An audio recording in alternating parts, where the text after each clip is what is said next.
This episode, we are in our science workbook, page 12, and we are looking at Unit 2, Simple and Complex Machines.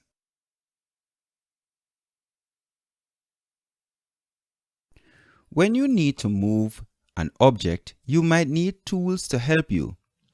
Machines are tools or devices which, upon applying a force, A, make work easier, B, change the direction of the force, C, increase the speed with which the work is done.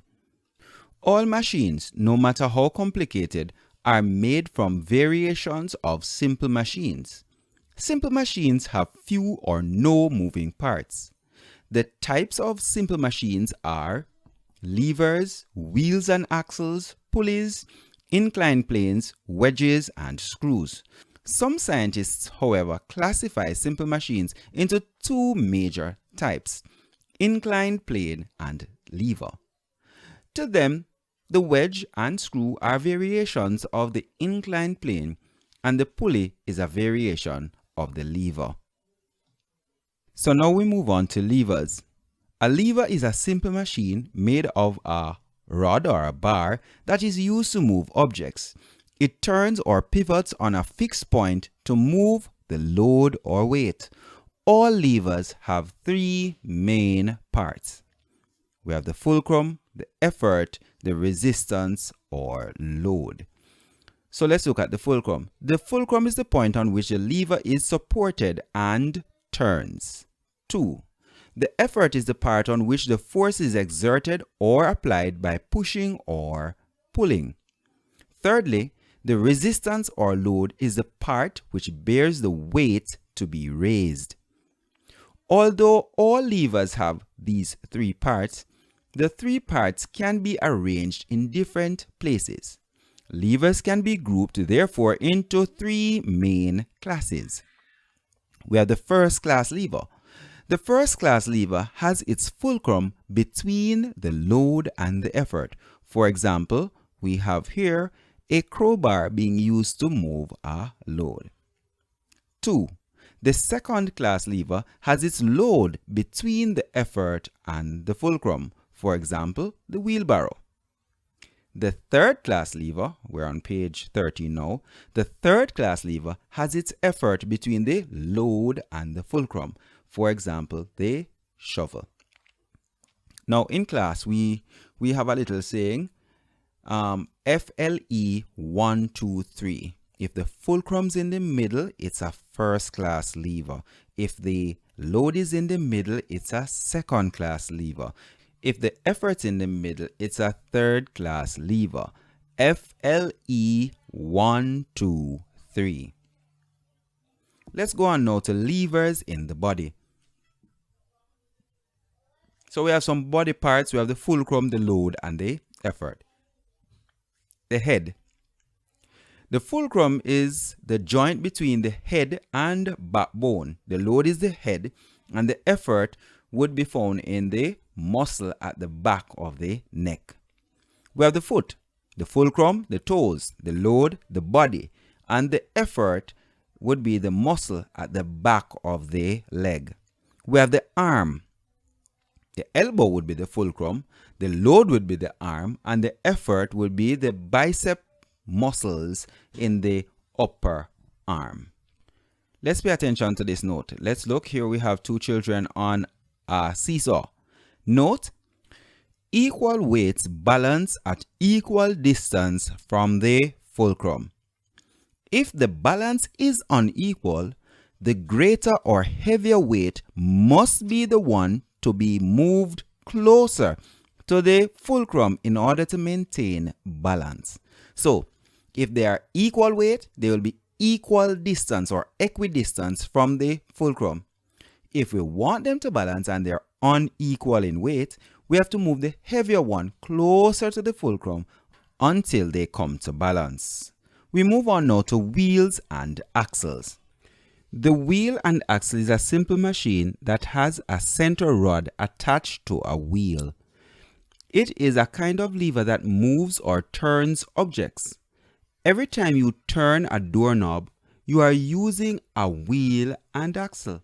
The axle or rod turns when you put force on the wheel. Suppose there was no knob on the rod that goes through the door. It would be difficult to open the door. The knob makes it easy to work the latch. The knob is a wheel. The rod is an axle. The wheel and axle work together to open the door. The wheel and axle is used in many machines. Note, the wheel by itself is not a simple machine.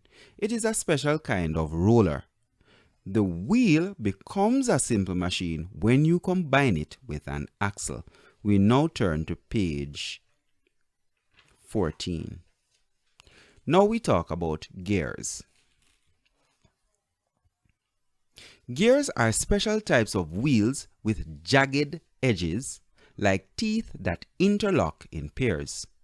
The teeth help the wheels to turn each other. Usually, one wheel is larger than the other. Gears can be found in bicycles, cars, egg beaters, and many other complex machines.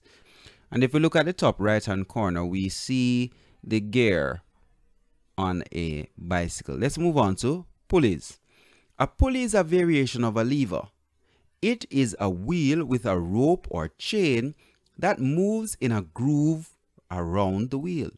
The rope lies on the rim of the wheel, which is usually grooved to prevent the rope from slipping off. One end of the rope is attached to the load, and the force is applied to the other end to lift the load. Pulleys can move a load vertically to a place that is hard to reach. For example, the bucket is a load that must be raised.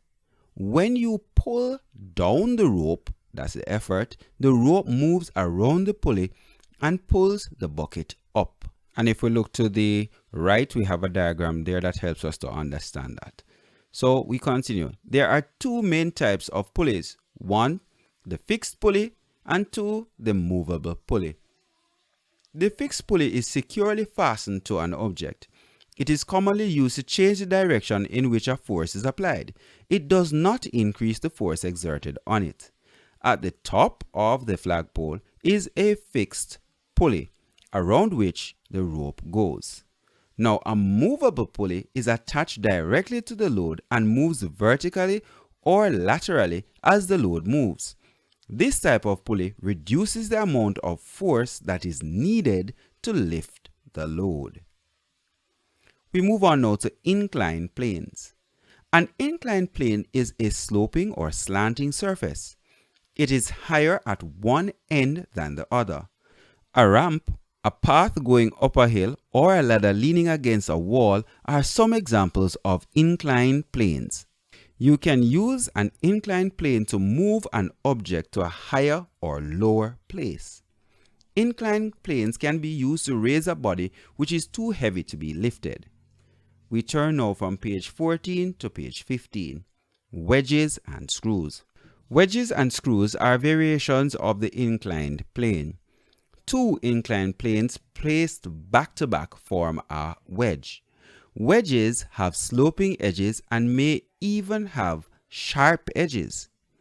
A wedge is a simple machine that increases force. When the blade of an axe moves forward through a piece of wood, it forces the wood to split open.